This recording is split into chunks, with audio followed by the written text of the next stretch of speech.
kita akan berbincang-bincang seputar tema optimalisasi pengendalian penyakit dan strategi optimalisasi reproduksi hewan untuk menjaga populasi hewan di Kabupaten Tanah Laut ya. Dimana kita tahu bahwa Kabupaten Tanah Laut adalah daerah peternakan yang cukup strategis ya.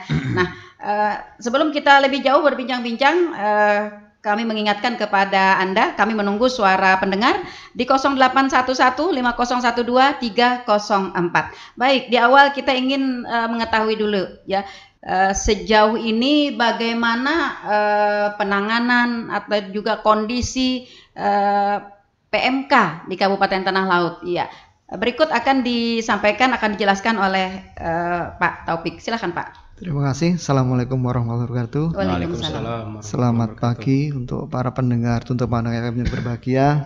Ya. Jadi terkait dengan kasus PMK, kalau boleh kita flashback, kita akan memasuki 1 tahun dari kasus pertama kita temukan. Betul. Jadi kasus pertama di Tanah Laut PMK dilaporkan pada tanggal 12 Mei 2022. Jadi Mei nanti berulang tahun. Jadi penyakit itu berulang tahun dari Tanah Laut. Tapi tidak boleh panjang umur. Nah, tapi jangan panjang umur. Betul, Kalau betul. orang panjang umur, penyakit jangan panjang umur. Jadi alhamdulillah sampai saat ini apa-apa yang sudah kita laksanakan memang membuahkan hasil yang cukup membirakan, dalam artian untuk sekarang kasus sudah relatif tertangani dengan baik ya, artinya mulai awal kita temukan sampai sekarang cenderung menurun sekali. Nah itu artinya berkat kerjasama. Artinya masyarakat boleh tenang gitu ya Pak ya. Jadi tenang dalam artian jangan terlena. Iya, Nah betul. yang penting karena kita tahu bahwa penyakit ini disebabkan virus dan tidak mungkin akan hilang dalam hitungan 1-2 tahun. Karena penyakit itu akan muncul lagi. Itu yang harus kita waspadai. Nggak beda dengan penyakit COVID. Ya, karena itu ada puncaknya. Nah, ini yang kita jaga. Pada saat kondisi yang lagi landai itu saatnya kita harusnya menggenjot vaksinasi. Nah, itu nanti yang akan kita laksanakan ya, selama ini sudah kita laksanakan, dan juga kita giatkan vaksinasi, nanti akan kami jelaskan di belakangnya terkait dengan pelaksanaan vaksinasi yang akan terus kita gencarkan termasuk di pasar hewan. Jadi itu Bu Nelly. Oke. Jadi selama kurun waktu 1 tahun penemuan PMK di Tanah Laut. Jadi dalam kurun 1 tahun ya memang untuk kasus kematian ya itu kita temukan di awal-awal itu ada 7 ekor pada pedet, kemudian pada kasus-kasus yang ternak besar itu ada lebih dari 400, cuman alhamdulillah bisa kita sembuhkan. Ya tentunya dengan ketelatenan dari masyarakat karena penyakit itu nggak bisa sembuh dengan cepat. Betul. Karena yang diserang adalah sistem pertahanan tubuhnya. Jadi bagaimana kita memulihkan kondisi itu yang perlu. Nah itu jadi artinya dari pengobatan, kemudian pencegahan, termasuk edukasi ke masyarakat itu yang terus kita gencarkan. Sehingga alhamdulillah kasus-kasus bisa terus kita tekan. Jadi harapan kami nanti ke depannya bisa terus landai dan artinya segala sesuatu yang terkait dengan peternakan bisa berjalan normal kembali. Itu yang kami harapkan. Betul. Ya artinya dengan kondisi ini ya masyarakat kita yang dulu mungkin sudah resah dan gelisah ya. Sekarang kan sekarang sudah agak tenang gitu ya, agak tenang ya. Nah, lalu dalam kondisi kita yang sudah dinilai melandai begitu Pak Taufik, apa yang menjadi program dari Dinas Peternakan sendiri untuk membuat masyarakat kita, para peternak khususnya nih tidak terlena? Iya. Nah, Bu. Jadi seperti saya sampaikan tadi bahwa penyakit itu penyakit yang disebabkan virus dan tidak akan mungkin hilang dalam hitungan 1-2 tahun. Itu yang perlu kita tekankan. Kemudian juga kita ya pemerintah pusat, pemerintah daerah sudah memfasilitasi dengan kegiatan vaksinasi. Tolong itu dimanfaatkan. Jadi kita gratis vaksinasi. Gratis ya. Jadi vaksinasi PMK dilaksanakan minimal 3 kali. Oh, berarti ada vaksin pertama, vaksin pertama, vaksin kedua, dan nanti booster. Jadi vaksin pertama dilakukan, kemudian 1 bulan berikutnya vaksin kedua, nanti 6 bulan berikutnya vaksin ketiga itu. Kemudian juga kita ada beberapa kegiatan yang ikut mendukung itu, diantaranya kegiatan biosecurity, ya, penyemprotan kandang, pengawasan lalu lintas ternak. Jadi artinya kalau orang jangan sembarangan masuk ke lingkungan kandang kita, kemudian penyemprotan, insya Allah penyemprotan kita siapkan desinfektan, mungkin yang bisa didapatkan masyarakat selama secara gratis selama pemerintah masih bisa menyediakan. Ya, itu akan kami fasilitasi itu. Kemudian juga terkait dengan vaksinasi. Itu kita harapkan masyarakat juga proaktif lah.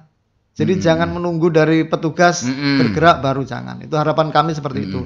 Karena terus terang yang sudah kita amati bahwa memang vaksin tidak menjamin 100%. Vaksin apapun tidak ada yang menjamin 100%. Cuman dari yang sudah kita lihat, pengalaman kita, yang sudah tervaksin akan lebih tahan, lebih protektif daripada penyakit. Dan kalaupun kena, itu tidak separah dengan yang belum. Itu yang menjadi catatan kita.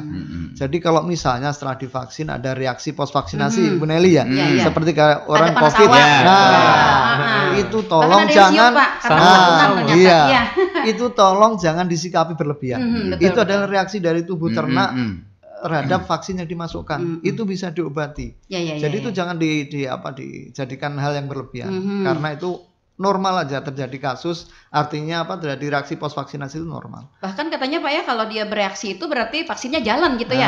Jadi kan tinggal bagaimana tubuh merespon. Ada yang tahan terhadap reaksi vaksinasi, ada enggak seperti itu. Nah, itu mungkin yang perlu diketahui masyarakat. Oke, lalu sampai saat ini Pak di Kabupaten Tanah Laut vaksin kita sudah berapa persen yang 3 kali atau bagaimana, atau sudah semuanya atau bagaimana? Jadi kalau yang sampai 3 kali kita belum, karena kita pertama dulu dilaksanakan di bulan Juni, Bu.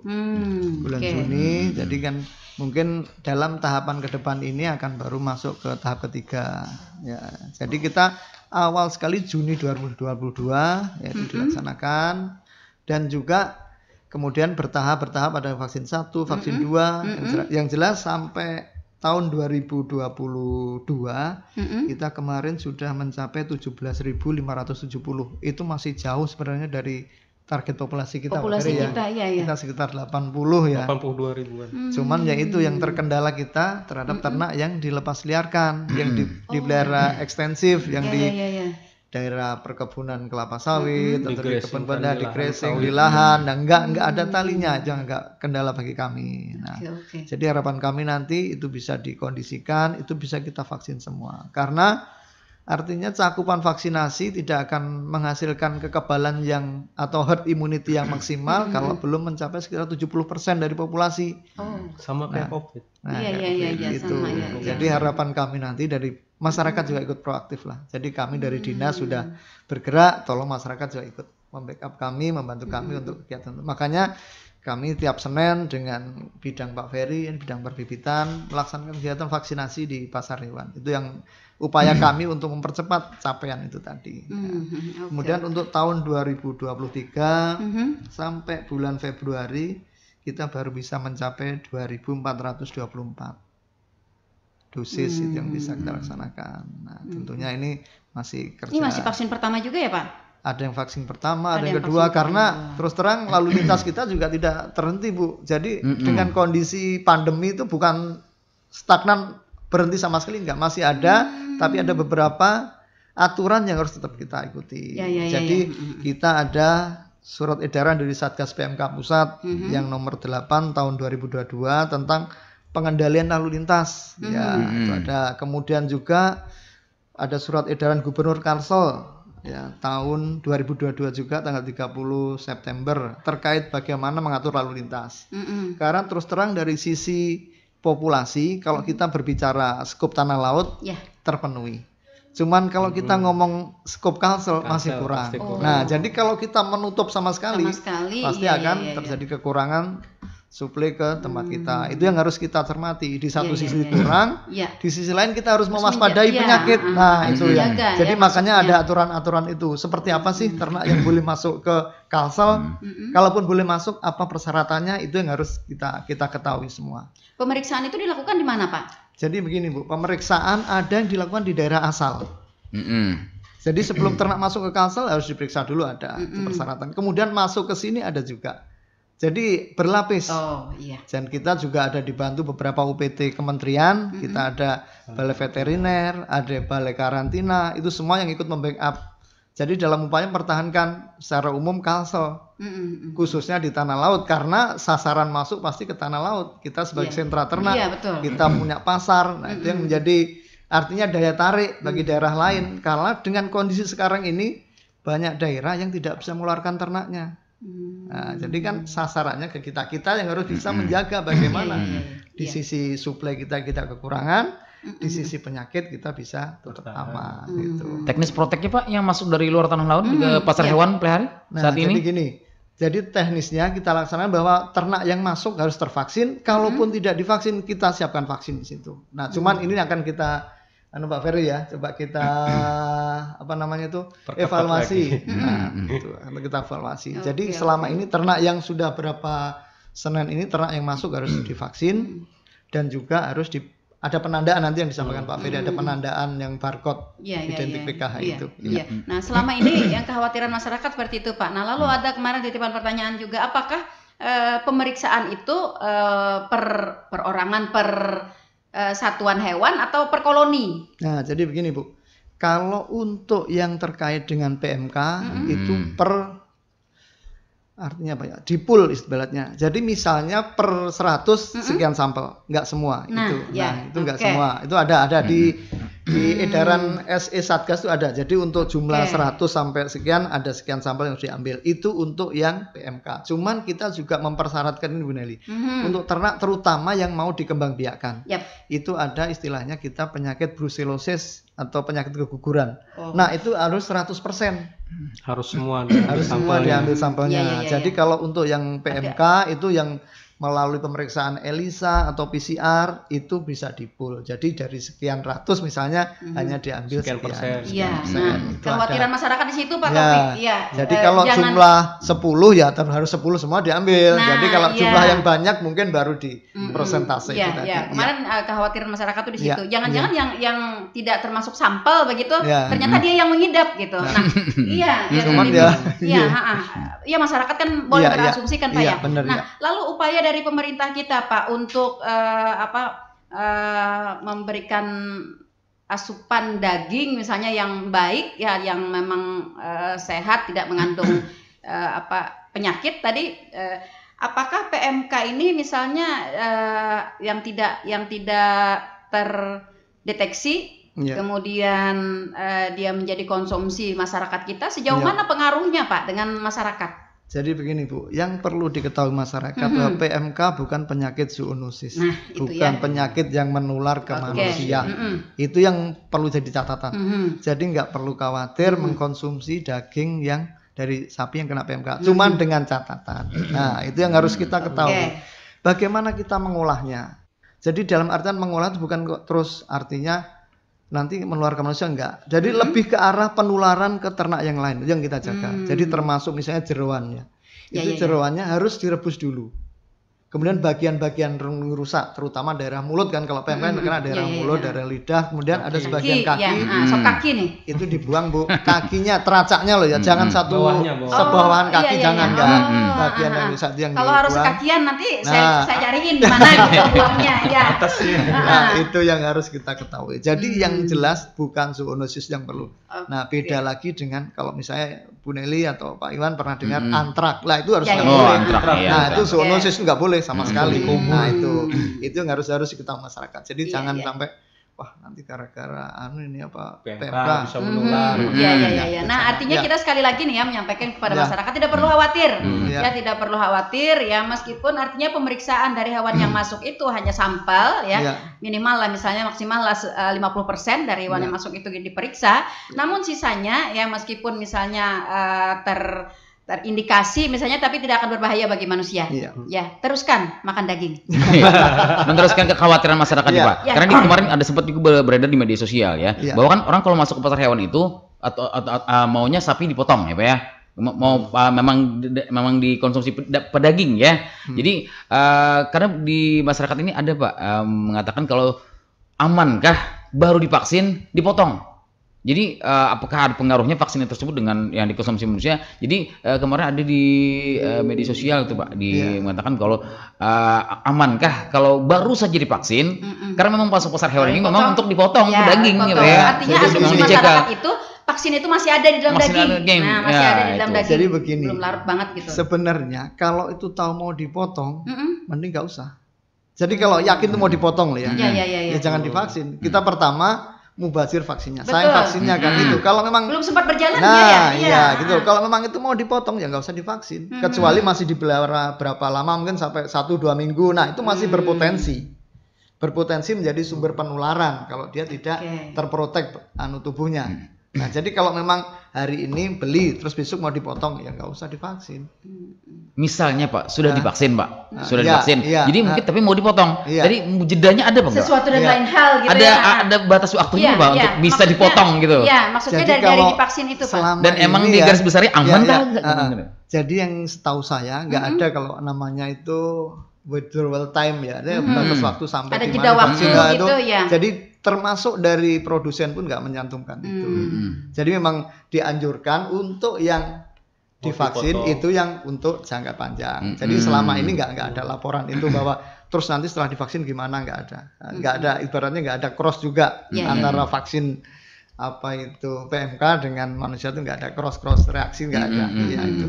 Jadi relatif aman juga. Aman, Iya, aman. iya. Oke. Jadi ya sekali lagi ya, artinya masyarakat jangan khawatir gitu ya, Iya. jangan khawatir. Iya. Pemerintah kita dalam hal ini Dinas Peternakan sudah berupaya semaksimal mungkin ya untuk menjaga daging yang beredar di tanah laut gitu Iya. aman ya, Iya. aman bagi masyarakat ya. ya. Ya, jadi para pedaging ya, para pengkonsumsi Pedaging. daging. Daging. Ya. Daging. Tapi daging juga. Daging benar. Oke, iya. Baik, sebelum kita ke Pak Peri, kita ingin tanggapi dulu nih. Chat masuk. Iya, masuk Iya. masyarakat, suara pendengar. Yang pertama dari Pak Amin di Sungai Riam. Iya. Ya, bertanya aja Pak, apakah ada program pemerintah agar ada pemberian vitamin atau obat secara cuma-cuma untuk peternak? Ya, vitamin atau obat cuma-cuma Pak untuk peternak. Oke, adakah ya? Oke, Pak Amin. Gratisan lah. Iya. Ya, Ya, Intinya, cuma ya. kan gratis tadi. Ya, Pak Amin di Sungai Riam. Kemudian yang kedua ada Pak Jamhari di Sungai Jelai. Nah, ini Sungai Jelai ada sapi juga nih. Iya. Petakun palah ulun sebagian dari pedagang makanan. Kenapa nih Pak setiap akan memasuki bulan-bulan hari besar, nah bulan puasa mungkin ya, harga daging meningkat? Apakah memang stok sapi berkurang atau permainan? Nah, bagaimana pengawasan dari pihak Dinas Peternakan? Oke, kenaikan daging sapi Pak menjelang hari-hari besar, ya, betul sekali nih. Hari Maulid ya. Jadi penjual Islam makanan merah, lah. Iya, Islam merah. Berarti penjual makanan ikut naik dong. Oke, silakan mau ditanggapi Pak Peri. Oke, mungkin yang pertama mungkin ini karena berkaitan dengan pelayanan kesehatan. Terima kasih. Yang Ini ya menindaklanjuti pertanyaan Pak Amin dari Sungai Riam. Sungai Riam, oke. Terima kasih Pak atas kontribusi Bapak terhadap acara ini. Ya, terima kasih kami. Jadi terkait dengan Vitamin dan pemberian obat-obatan. vitamin dan obat-obatan. Cuma-cuma. Itu bisa kami lakukan cuma-cuma Pak dengan catatan kegiatan aktif servis kami. Nah, biasanya kami ada kegiatan pelayanan itu bisa kami gratiskan.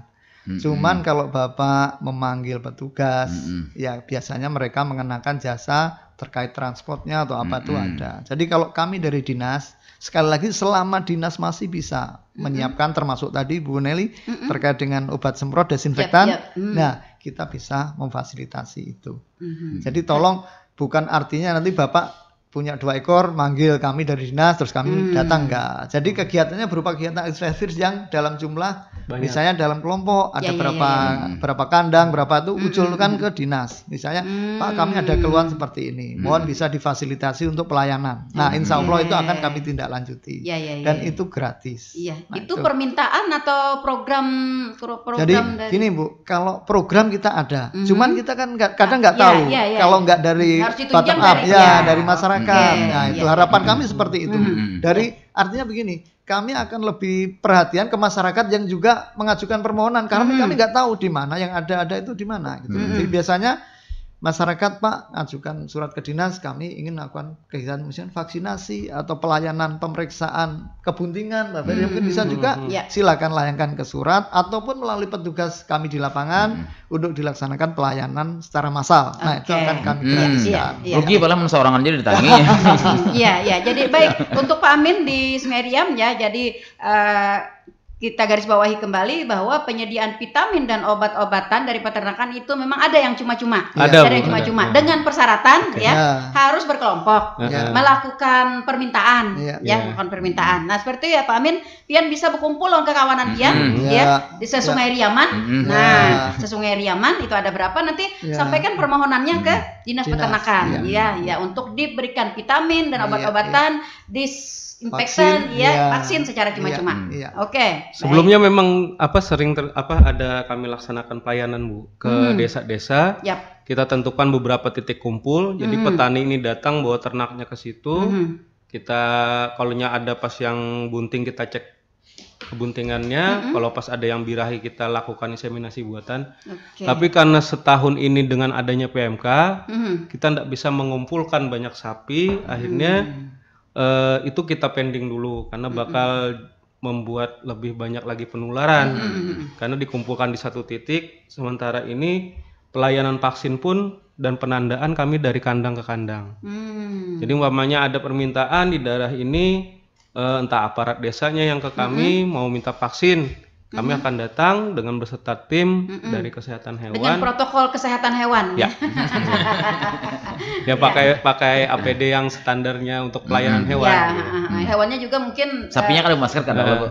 Insya Allah kalau memang vaksinnya angkanya lumayan banyak, insya Allah di tahun-tahun yang akan datang akan kita aktifkan lagi pelayanan kesehatan hewan dan kebuntingannya itu. Oke, yang menjawab yang kedua Pak dari Pak Jamhari di Sungai Jelai ya sebagai pedagang makanan. Menjelang hari-hari besar itu daging sapi itu selalu naik. Nah, ya daging selalu naik, itu bukan hanya daging sapi, mungkin ayam juga ya. Nah, naik ini apa katanya penyebabnya? Atau memang stok kita yang kurang atau memang ada permainan atau bagaimana menurut evaluasi nih dari Dinas Peternakan? Kalau pengamatan kami sejauh ini populasi di tanah laut itu aman sebenarnya Bu. Tinggal tingkat konsumsi masyarakat kita yang semakin tinggi mendekati hari besar. Ya, pada saat-saat hari besar ya. Pada umumnya sejauh ini laporan dari bidang data kemarin untuk broiler terus juga sapi populasinya sebenarnya tanah laut tercukupi. Jadi hampir-hampir tidak ada alasan untuk kita untuk mendatangkan secara khusus sapi potong dari luar. Ya, artinya Pak Peri kenaikan harga itu ya itu kan wajar-wajar ya. Memang fluktuasi kondisional pasar bukan dari sisi budidaya ternaknya. Kapanpun bulannya kan orang tetap beternak, produksi kan tetap terus jalan. Tapi memang respon pasar aja yang membuatnya jadi seperti itu ya Pak Jamhari. Jadi mungkin beliau menanyakan juga bagaimana pengawasan dari Dinas Peternakan terkait harga ini. Karena mungkin Dinas Peternakan merasa bagaimana Pak kalau kenaikan itu merasa aman aja begitu atau bagaimana ada pengawasannya? Itu beda lagi di tim inflasi daerah biasanya kawan-kawan di sana yang bisa menganalisanya karena tidak bisa di sisi peternakan saja, ada bagian-bagian lain yang bisa mengawasinya. Misalnya hari ini daging berapa, besok berapa, kan keamanannya beda lagi. Memang fluktuatif di pasar. Iya pada saat-saat hari-hari besar gitu ya. Pada saat-saat besar. Klasik sebenarnya. Iya, itu sebenarnya wajar-wajar saja. Dari situ Bu ada yang pengusaha itu juga memanfaatkan situasi seperti itu. Ada kemarin yang masuk ke tempat kita Pak ya, permohonan untuk mendatangkan daging beku. Jadi agak terbantu lah mungkin nanti harganya di situ. Oke. Pak Peri, kita sendiri punya standar nggak Pak harga daging ini? Misalnya untuk tanah laut harga daging kayak head misalnya itu harus segini, tidak boleh lebih begitu Pak? Sejauh ini enggak ada Bu. Ya memang pure itu di pasar. Mekanisme pasar. Diserahkan kepada pasar begitu ya.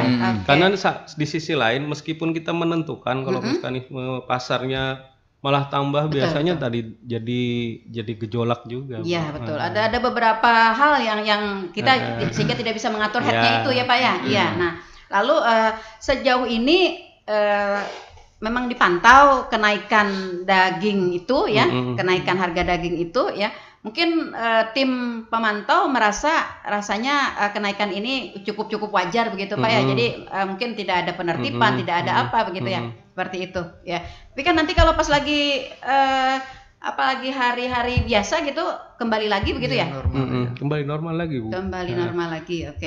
RPH kita kan per harinya tuh 4 sampai 5 Pak. Iya, ya. 4 sampai 5 Oh, iya. ekor. Normal Ya, segitu. Jadi Pemotongannya normal Ya, saja.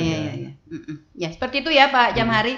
Jadi memang berfluktuasi ya, tapi selama ini Dinas Peternakan bersama dengan instansi terkait tetap melakukan pengawasan ya, dan hasil evaluasi pengawasan selama ini tidak ada kenaikan yang mengkhawatirkan. Iya, kalau Pang misalnya harga daging sama lawan harga emas.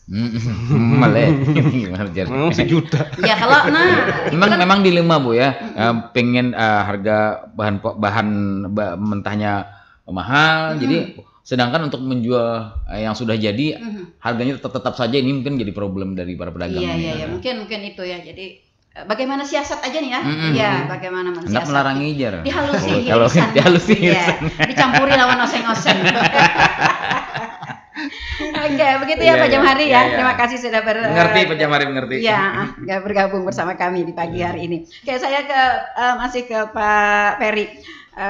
Bagaimana Pak kita mengetahui masyarakat ini dengan sapi yang sudah divaksin dengan sapi yang belum divaksin? Oke, jadi nyambung dari Pak Taufik tadi, jadi program pemerintah itu setelah vaksin, begitu ada dapat impor dari Perancis waktu itu, Aptopor namanya, itu dijalankan beberapa bulan kemudian diikuti oleh kegiatan penandaan ternak. Jadi memang ada selang beberapa bulan sebelum pelaksanaan penandaan ternak vaksin itu. Jadi sekitar, kalau sekarang di tanah laut baru 14 ribuan yang kami kasih tanda seperti ini, Bu.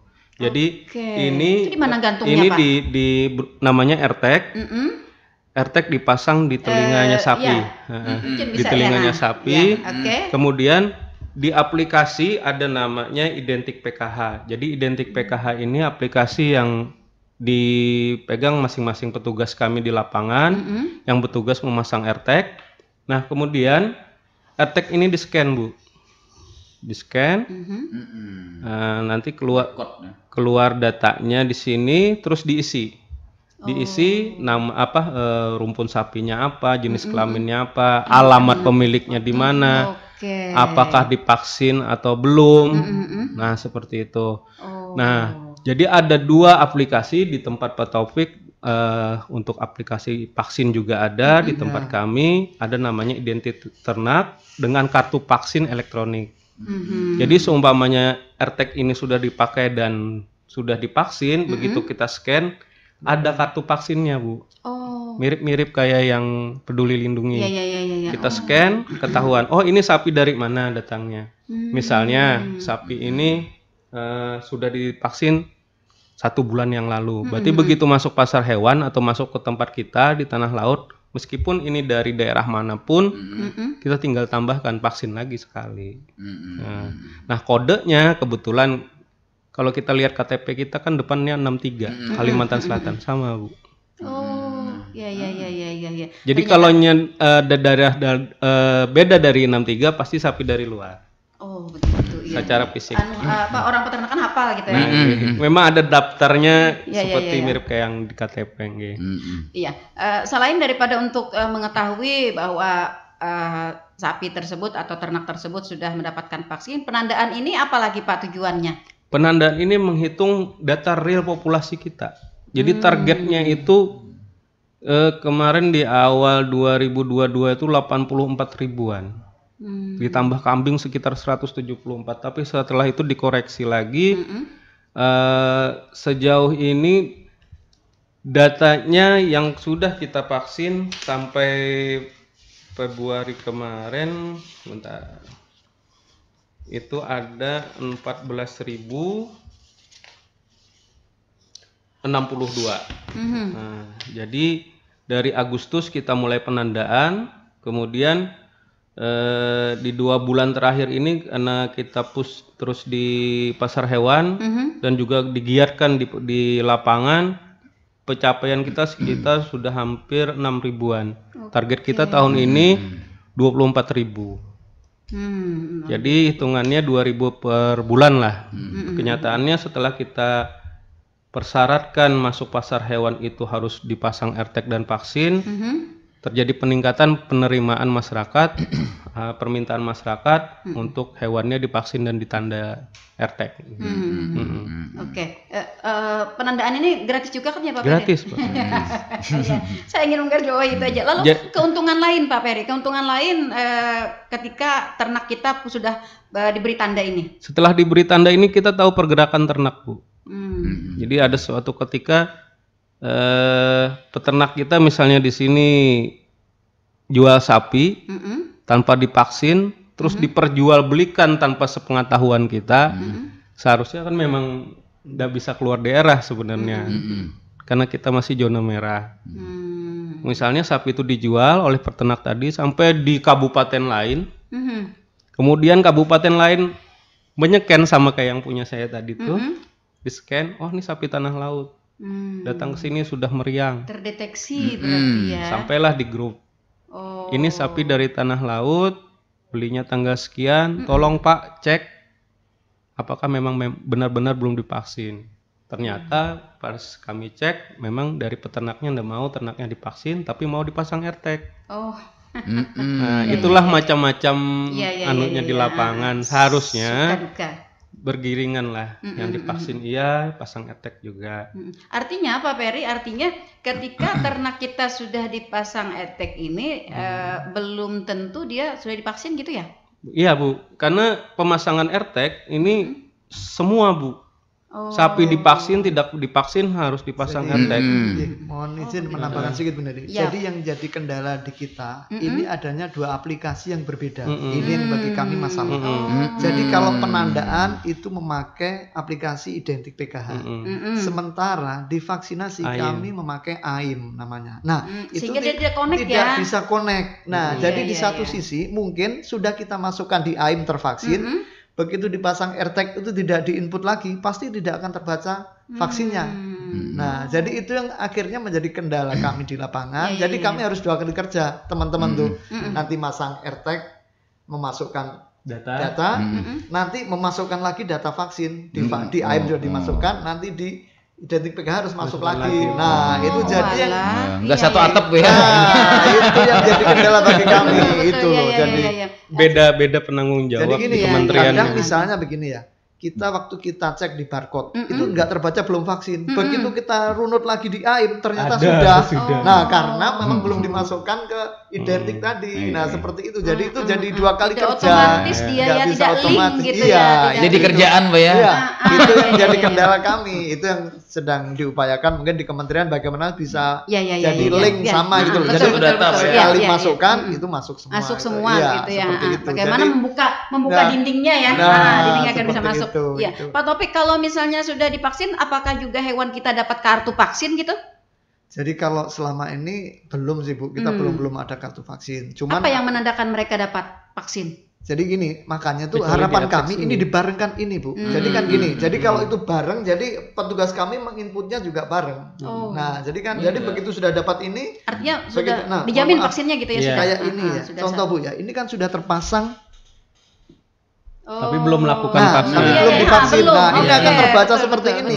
Nah, ya agak ke ini Pak ya. Maksudnya para pendengar kita yang seperti itu. Jadi sudah dipasang AirTag, cuman belum divaksin, seperti akan terbaca seperti ini. Ini bisa 2 kemungkinan. Dia belum diinput atau memang belum beneran. Nah, itu yang jadi kendala kami seperti itu. Ya. Jadi memang manfaatnya banyak Bu. Asalkan AirTag ini tidak dilepas, misalnya hilang gitu ya, atau ibaratnya daging sapi ke kuping sapi disayat, pindah ke kawanan yang lain misalnya, asal ini tidak lepas, bisa Bu dicari nama pemiliknya siapa. Begitu. Jadi kegunaannya memang banyak pemasangan AirTag ini. Mudah-mudahan di masyarakat juga bisa menerima ternaknya dipasang AirTag. Terjadi penolakan tuh di awal-awal kemarin Bu. Nanti kalau kita baca akan muncul seperti ini. kartu identitas. Nah, itu di situ. Ini milik orang Bajuin. Nah, itu ya kita scan tadi akan muncul nih pemilik Bajuin sudah divaksin belum, itu akan terbaca. Kalau itu sudah sama-sama diinput baik vaksinasi maupun pendataan. Vaksinasinya pun ada kelihatan vaksin kedua. Iya, itu akan terbaca.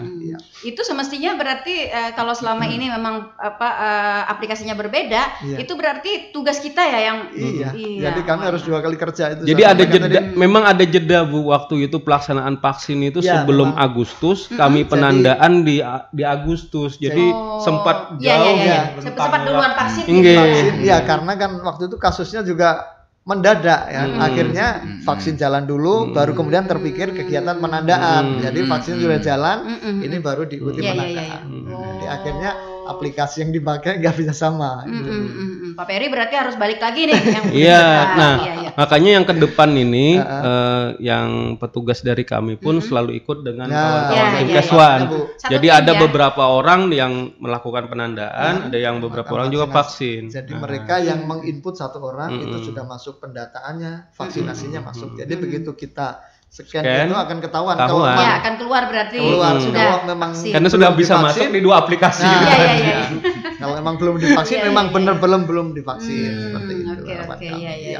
Luar biasa ya, berbagai upaya dilakukan oleh pemerintah kita, dalam hal ini Dinas Peternakan, agar menjaga keamanan keamanan populasi, keamanan konsumsi juga bagi masyarakat kita. Nah, dalam hal ini kita menggarisbawahi kembali juga kepada masyarakat kita ya, meskipun saat ini kata Pak Taufik tadi sudah melandai PMK kita, tapi tetap kita harus waspada ya. Waspada bukan berarti kita harus resah gelisah panik tapi kita harus tetap tenang. Iya. Khususnya bagi para peternak bagi para peternak dan juga para pengkonsumsi Tadi sudah dijelaskan juga bahwa kondisi PMK tidak menular kepada manusia kan ya Pak Ferry. Nah, tidak menular kepada manusia. Jadi tetap aman ya. Hanya bagian mulut yang terkena ada yang terlihat Pak ya. Pak Ferry, terkait nih populasi di tanah laut nih. Untuk dalam 2023 ini realisasi kelahirannya bagaimana untuk tanah laut? Alhamdulillah, meskipun kemarin sempat kita ada mengalami PMK ini. Kalau untuk kelahiran, alhamdulillah 2 tahun terakhir kita peringkat pertama terus Kalsel untuk capaian kelahiran. Jadi berturut-turut ini di 2 tahun terakhir, di 2021 kita dapat peringkat pertama juga untuk presentasi kelahiran.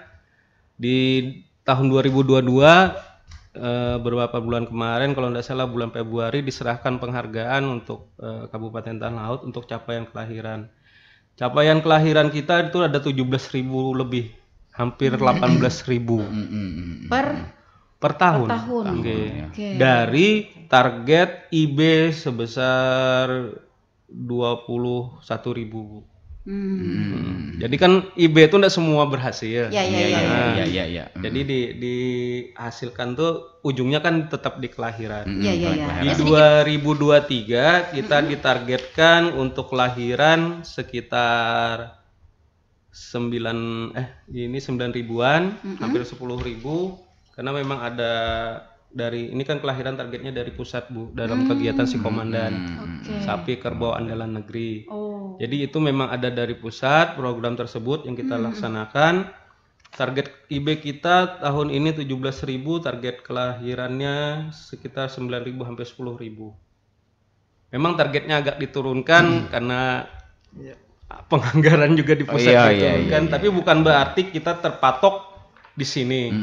Kelahiran kita di lapangan alhamdulillah sangat terbantu dengan kelahiran alam juga Inka-nya. Inka di tahun 2022 itu hampir menyumbang 2.000-an. Jadi yang dari IB itu 13.000, 13.200 sekian, yang dari kelahiran alam hampir 2.000. Makanya akhirnya didapat angka itu 17.000 lebih.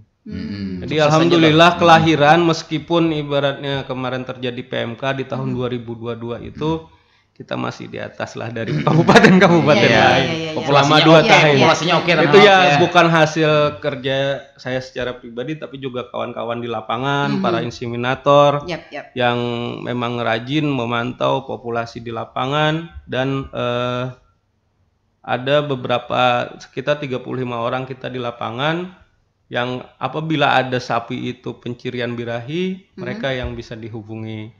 Nah, harapan ulun untuk optimalisasi ke depan ini untuk menjaga populasi kita, pesan ulun dengan para peternak, kalau ngasih makan sapi ke kandang, jangan hanya dari depannya saja kasih makan terus kandangnya ditinggal, tapi coba cek bagian belakangnya apakah ada mengeluarkan pencirian birahi. Jadi biasanya memang pada sapi gini Bu, dia ndak bisa tiap hari untuk dikawin suntik karena ada masa durasi birahinya selama 21 hari. Dan ketika hari itu masuk masa birahi maksimal 36 jam ya Pak Taufik. Itu harus diinseminasi atau dikawinkan. Kalau tidak, dia nunggu lagi 21 hari yang akan datang. Nah, misalnya sapi sudah melahirkan, umur anaknya sudah hampir sekian 3 bulan, mungkin ya sudah bisa disapi, sudah bisa untuk dibuntingkan kembali, ya dilihatlah pencirian birahinya itu. Segera hubungi para inseminator, jeda sekitar 24-36 jam mereka datang untuk bisa diinseminasi. Target kita harapannya 1 ekor indukan itu bisa 1 ekor per tahun. Ya, biasanya dia 1 tahun sekali ya? Ya. Oke. Alhamdulillah Bu, dengan inseminasi buatan ini kita sering sekali dapat kembar Bu. Oh. Bonus. Alhamdulillah. Jadi dari memang tangan dinginannya petugas kah atau memang indukan yang memang yang bagus nggih. Ada beberapa ya yang kembar. Tanah lautnya luas kan Pak ya? Dan dalam rangka optimalisasi populasi ini, inseminator kita ini banyak kah? Berapa Pak? Ada 35 orang kita di lapangan. Tanah laut, setanah laut Pak ya? Jadi 35 orang itu cukup Pak itu Pak? Alhamdulillah sudah tercukupi. Yang jelas tidak ada yang jomplang, ada yang terlalu banyak dapat panggilan atau yang enggak. Jadi memang mereka saling bantu Bu. Siapa yang bisa nih? Kan kita ada grup. Nah, begitu juga kelahiran. Kalau ada kelahiran yang ibaratnya susah nih untuk keluar, disampaikan ke masing-masing inseminator, tolong nih ada kelahiran yang harus dibantu dengan ini ya. Bisa biasanya ditarik atau sungsang bisa Bu terjadi seperti orang juga ya. PSG juga lah Alhamdulillah dengan sesar nggak nih? Bisa Bu. Oh ya. Bisa. Para dokter hewan di tanah laut bisa sensor Bu, bisa. Gitu, Masya Allah. Satu-satunya kayaknya nih Pak. Iya. Jadi di tanah laut itu kita ada 8 Bu Taufik ya, dokter hewan. 7 dokter hewan yang membackup kita kawan-kawan di lapangan. Terus ada 4 puskeswan yang di sana bertugas dokter hewan dan juga para inseminator ini. Alhamdulillah para medik juga. Nah, lalu untuk menjaga populasi ini tadi Pak Peri, saya nyambung dari Iwan. Bagaimana kita melakukan pembinaan kepada para peternak kita, yang mana sapi yang untuk penggemukan, yang mana sapi untuk pengembangbiakan? Nah, biasanya gini Bu, di masyarakat kita memang anggapannya kalaunya dengan sapi limosin atau simental dibandingkan yang sapi lokal biasa tuh selisihnya udah 5 juta Bu. Begitu lahir tuh selisihnya 5 juta. Nah iya, makanya harga di pasaran juga tinggi kan ya. Makanya dukungan kami selalu mengusahakan ketersediaan N2 cair untuk mengawetkan straw dan berusaha bagaimana caranya straw itu tersedia terus. Jadi straw itu semen beku yang dimasukkan di straw itu harus disimpan di N2. Nah, kalau kita lambat ibaratnya dapat dropping N2, nah itu bisa mengakibatkan straw itu mati. Nah, kemudian beberapa bulan kemarin kita sempat kekosongan nih limosin dan simental strawnya itu, kita hubungi ke provinsi, alhamdulillah bulan ini udah dapat lagi. Antisipasinya tahun depan insya Allah kita akan mau adakan sendiri Bu. Jadi tidak tergantung dari dropping dari provinsi lagi N2 maupun strawnya. Jadi kita bisa memperbaiki genetika sapi-sapi yang ada di tanah laut. Memang Keberhasilan inseminasi buatan bukan hanya di petugasnya, tapi lebih banyak kepada peran peternaknya, keterlambatan pelaporan, habis itu ketidaktepatan melihat pencirian birahinya tadi, Bu. Jadi sejauh ini lewat kawan-kawan yang inseminator di lapangan kita mencoba mengedukasi bahwa bukan hanya sekedar upaya petugas. Ada harus imbal balik juga dari peternak, respon peternak, termasuk berkenaan dengan vaksin dan penandaan.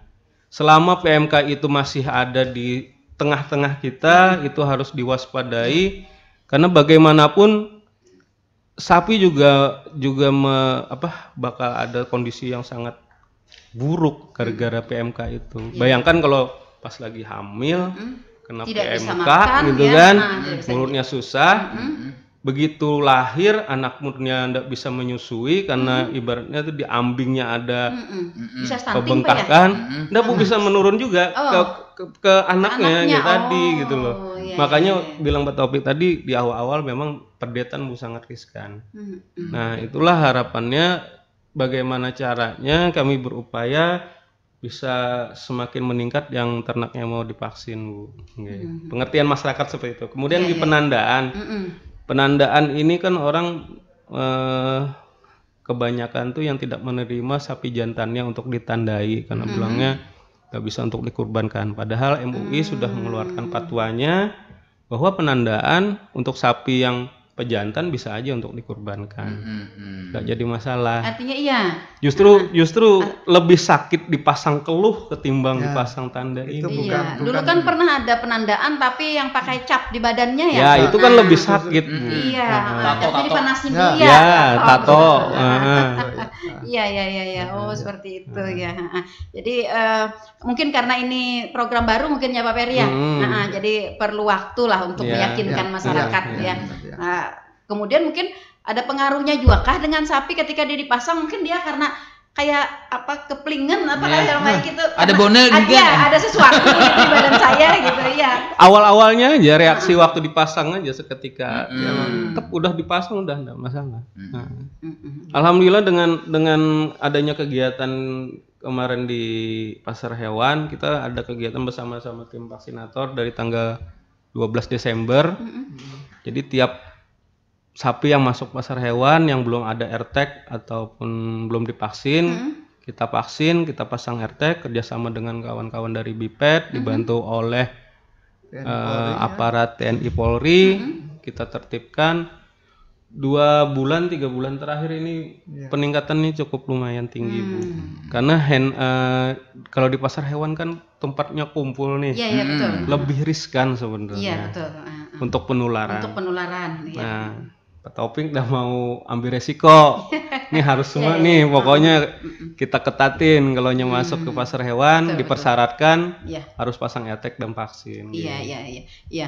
Intinya ya para pendengar, warga masyarakat, para peternak, petani juga program-program pemerintah itu semuanya bertujuan baik ya Pak ya, untuk memberikan berbagai kemudahan, untuk memberikan berbagai jaminan keamanan begitu ya pada masyarakat. Hanya saja mungkin penerimaan masyarakat di awal-awal karena agak ini. Pak Taufik, satu lagi, saya pengen kemarin ada titipan juga. Apakah indukan sapi jenis sapi Bali? Taruh bukan dulu tadi titipannya.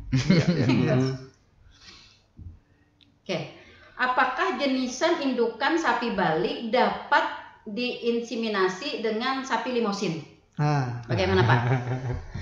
Terkait itu mungkin Pak Ferry yang lebih karena bukan kawin mengawinkan tapi ini nggak tahu. Jadi gini, masalah gunting sini nih. Karena bagian yang ngurusin perbibitan kebetulan dulu. Oke, baik. Jadi memang di masyarakat kita tuh kepengennya selalu hendak yang lebih. Padahal gini, sebaiknya kalau menurut Ulun, kalau untuk yang indukan Bali, sebaiknya yang dengan Bali juga, atau dengan alternatif lain dengan sapi lokal, misalnya dengan sapi Madura.